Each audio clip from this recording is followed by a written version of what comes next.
ಸ್ನೇಹಿತರೆ ನಮಸ್ಕಾರ, welcome to ಹಳ್ಳಿ ಸವಿರುಚಿ ಚಾನಲ್ಗೆ. ಎಲ್ಲರೂ ಹೇಗಿದ್ದೀರಾ? ನಾನು ಕೂಡ ತುಂಬ ಚೆನ್ನಾಗಿದ್ದೀನಿ. ಬನ್ನಿ, ಇವತ್ತು ನಮ್ಮ ಮನೆಯ ಅಂದರೆ ಸೂತಕದ ವಾತಾವರಣ. ನೆಕ್ಸ್ಟ್ ಗುರುವಾರ, ನಾಳೆನೇ ಗುರುವಾರ ಇದೆ. ಇವತ್ತು ಆಲ್ರೆಡಿ 5 ದಿನ ಆಗಿದೆ, ಸೂತಕ ಮುಗಿದು 5 ದಿನ ಆಗಿದೆ. ಗುರುವಾರ ರಾಯರ 7ನೇ ವಾರದ ಒಂದು ಪೂಜೆ ಮಾಡಬೇಕು. ಅದಕ್ಕೋಸ್ಕರ ಇವತ್ತಿಗೆ 5 ದಿನ ಆಗಿದೆ. ಇವತ್ತು ಬುಧವಾರ, ಹಾಗಾಗಿ ಇವತ್ತು ಸೂತಕನ ತೆಗಿಬೇಕು ಅಂತಂದರೆ ಏನಕ್ಕಪ್ಪ ಅಂತಂದರೆ, ನಮ್ಮ ಅಣ್ಣ ತಮ್ಮಂದಿರು ಸಂಬಂಧಿಕರು ಅವ್ರ ಮನೇಲಿ ಒಂದು ಸೂತಕ ಆಗಿದೆ. ಈ ಅಣ್ಣ ತಮ್ಮಂದಿರು ಅಂತ ಅಂದ ತಕ್ಷಣ ನಮ್ಮ ಮನೆಗೂ ಸ್ವಲ್ಪ ಸೂತಕ ಅನ್ನೋದು ಇದ್ದೇ ಇರುತ್ತೆ ಅಲ್ವಾ.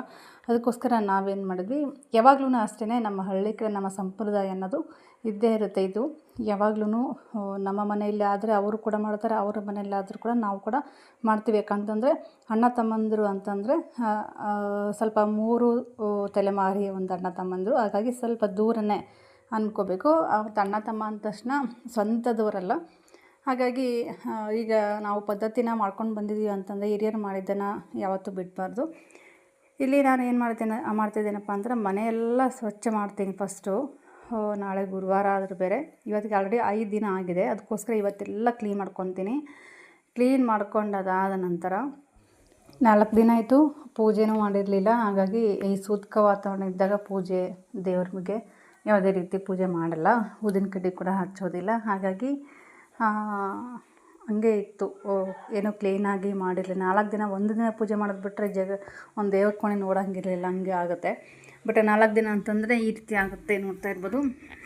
ಇದನ್ನೆಲ್ಲನೂ ಇವಾಗ ಒಂದು ಶಾಂಪು ಅಥವಾ ಏನಾದರೂ ಸೋಪು ಅಂದರೆ ಹೊಸ ಒಂದು ಬಟ್ಟೆ ಸೋಪು ಯೂಸ್ ಮಾಡಿಕೊಂಡು ಎಲ್ಲ ಕ್ಲೀನ್ ಮಾಡ್ಕೊತೀನಿ. ಫಸ್ಟ್ ಎಲ್ಲ ಒಂದು ಕ್ಲೀನ್ ಮಾಡ್ಕೊತೀನಿ. ಸದ್ಯಕ್ಕೆ ನೀರೆಲ್ಲ ಹಾಕಿಟ್ಟಿದ್ದೀನಿ.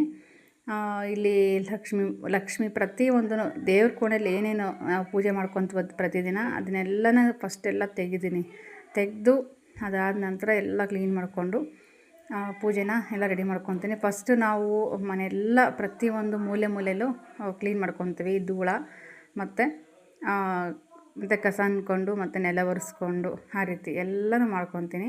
ಅದಾದ ನಂತರ ಪೂಜೆನ ಸ್ನಾನ ಗಿನೆಲ್ಲ ಮಾಡಿಕೊಂಡು ಮಡಿ ಉಡಿಯಿಂದ ಪೂಜೆಗೆ ಮಾಡುವಂಥ ಒಂದು ಕ್ರಮ ಏನಿದೆ ಅಲ್ವ, ಅದನ್ನೆಲ್ಲ ಮಾಡ್ಕೊತೀನಿ. ಇಲ್ಲಿ ಅರಿಶಿನ ಕುಂಕುಮನ ನಾನು ನೀರೆಲ್ಲ ಹಾಕಿದೆ. ಯಾಕಂತಂದರೆ ಇದು ಪ್ರತಿದಿನ ಬಳಸ್ತಾ ಇದ್ದೀವಲ್ವ, ಅದು ಕೂಡ ನಾನು ಮತ್ತು ದೇವರಿಗೆ ಮತ್ತು ಅದನ್ನು ಯೂಸ್ ಮಾಡಬಾರ್ದು ಅಂತ ಅರಿಶಿನ ಕುಂಕುಮ ವಿಭೂತಿನ ಮತ್ತು ನಾನು ನೀರೇ ಹಾಕಿ ಆ ಕುಂಕುಮದೇನು ಬೌಲ್ ಇದೆ ಅಲ್ವ ಅದನ್ನು ಕ್ಲೀನ್ ಮಾಡ್ಕೊತೀನಿ. ಕ್ಲೀನ್ ಮಾಡಿಕೊಂಡು ಮತ್ತು ಹೊಸದು ಅರಿಶಿನ ಕುಂಕುಮ ಹಾಕ್ಕೊತೀನಿ ಸ್ನೇಹಿತರೆ. ಆದಮೇಲೆ ನಾವು ಪೂಜೆ ಪುನಸ್ಕಾರ, ಯಾಕಂತಂದರೆ ಸೂತಕ ಅಂದ ತಕ್ಷಣ ಪ್ರತಿಯೊಂದರಲ್ಲೂ ಇರುತ್ತೆ ಅಂತ ಏನೋ ಒಂದು ಹಿರಿಯವರು ಹೇಳ್ತಾರೆ, ಎಲ್ಲ ಸ್ವಚ್ಛ ಮಾಡ್ಕೋಬೇಕು ಅಂತ. ಅದಕ್ಕೋಸ್ಕರ ಮಡಿ ಮೈಲಿ ಅನ್ನೋದು ಮಾಡಿಬಿಟ್ಟಿದ್ದಾರೆ ದೇವರು, ಹಿರಿಯರು ಎಲ್ಲರೂ.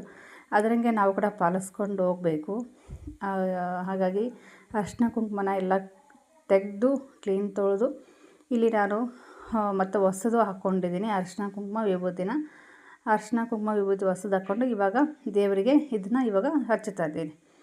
ಸ್ನೇಹಿತರೆ, ಯಾರೆಲ್ಲ ಹೊಸದಾಗಿ ನೋಡ್ತಾ ಇದ್ದೀರಾ ಪ್ಲೀಸ್ ಸಬ್ಸ್ಕ್ರೈಬ್ ಮಾಡ್ಕೊಂಡು ನೋಡಿ. ಪಕ್ಕದಲ್ಲಿ ಬೆಲ್ಲೈಕನ್ನ ಪ್ರೆಸ್ ಮಾಡಿ ಹಾಲ್ ಅಂತ ಸೆಲೆಕ್ಟ್ ಮಾಡ್ಕೊಳ್ಳಿ. ನಾನು ಹಾಕಿರೋಂಥ ಪ್ರತಿಯೊಂದು ವೀಡಿಯೋಸ್ ನಿಮಗೆ ನೋಟಿಫಿಕೇಷನ್ ಬರುತ್ತೆ. ಸಡನ್ನಾಗಿ ನನ್ನ ಒಂದು ವೀಡಿಯೋನ ವಾಚ್ ಮಾಡ್ಬೋದು. ನಾನು ಲಕ್ಷ್ಮಿ ಕಾಯಿ ಕೂಡ ತೆಗೆದಿದ್ದೀನಿ, ಎಲೆ ಕೂಡ ಚೇಂಜ್ ಮಾಡಬೇಕು. ಇವತ್ತು ಶುಕ್ರವಾರ ಅಂತ ಏನಿಲ್ಲ, ಯಾಕಂದರೆ ಪ್ರತಿಯೊಂದು ತೆಗಿಬೇಕಂತ ಹೇಳಿದ್ನಲ್ವ. ಹಾಗಾಗಿ ನೋಡ್ತಾ ಇರ್ಬೋದು, ಹೊಸ ಅಕ್ಕಿ ಹಾಕಿದ್ದೀನಿ ಲಕ್ಷ್ಮಿಗೆ.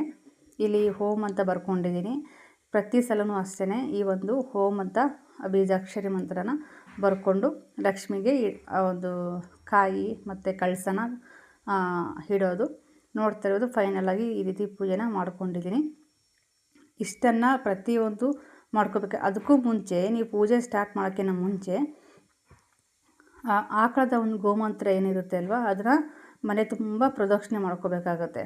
ಅದಾದ ನಂತರ ಪೂಜೆನ ಸ್ಟಾರ್ಟ್ ಮಾಡ್ಕೋಬೇಕು. ಮನೆಯೆಲ್ಲ ತೊಳ್ಕೊಂಡಾದ್ಮೇಲೆ ಆಕಳದ ಒಂದು ಗೋಮಂತ್ರ ಏನಿರುತ್ತೆ ಅಲ್ವ, ಗೋಮೂತ್ರ, ಅದನ್ನು ಮನೆ ತುಂಬ ಚಿಂಪಕ್ಸ್ಬಿಟ್ಟು ಗೋಮಂತ್ರ ಹಾಕಿದ ಮೇಲೆ ಮಡಿ ಅನ್ನೋದು ಮತ್ತೆ ನಮಗೆ ಸಿಗೋದು. ನಾವು ಎಷ್ಟೇ ಕ್ಲೀನ್ ಮಾಡಿದ್ರು ಕೂಡ ಮಡಿ ಅನ್ನೋದು ಆಗಲ್ಲ.